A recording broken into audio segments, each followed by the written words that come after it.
Top quality और consistent performance के लिए सिर्फ सिल्वर पंप्स। टॉप क्वालिटी और कंसिस्टेंट परफॉर्मेंस के लिए सिर्फ सिल्वर पंप्स, नाम याद रखना।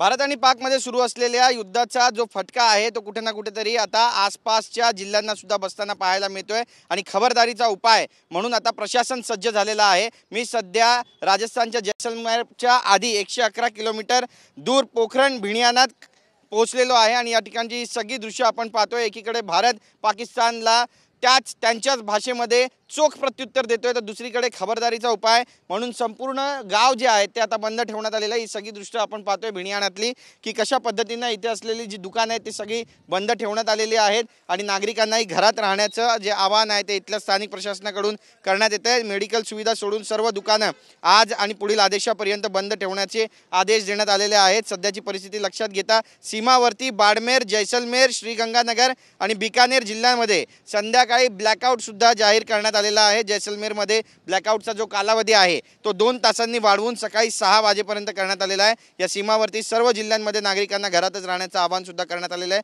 तसेच राज्य सरकारने सर्व शासकीय विभागातील कर्मचाऱ्यांच्या सुट्ट्याही रद्द केलेल्या आहेत आणि युद्ध परिस्थितीमध्ये कशा पद्धतीनं आपल्या स्वतःचं संरक्षण करायचं याचे धडे देखील प्रशासन इथल्या स्थानिक गावकऱ्यांना नागरिकांना देताना स्पष्टपणे पाहायला मिळते आणि त्याच अनुषंगाने आपण पाहतोय की मेडिकल दुकानं जर सोडली तर इतर जी सगळी दुकानं आहे ती आता बंद ठेवण्यात आलेली आहे। भिणियाना चौकातली ही सगळी दृश्य आपण पाहतोय की कशा पद्धतीचं सध्या वातावरण आहे। शांतीचं संपूर्ण वातावरण या सगळ्याच गावांमध्ये पसरल्याचं आपल्याला पाहायला मिळतंय आणि त्यामुळे आज रात्री सुद्धा पाकिस्तान काहीतरी कुरघोड्या करू शकतं असे संकेत आहेत आणि त्यामुळे त्याची जी पूर्वतयारी आहे ती प्रशासनाकडून करण्यात आलेली आहे आणि नागरिकांना घरातच राहण्याचं आवाहन जे आहे ते सुद्धा आता करण्यात आलेलं आहे। कॅमेरा पर्सन खंडूराजसह गिरीश गायकवाड, TV9 मराठी, भिणियाना।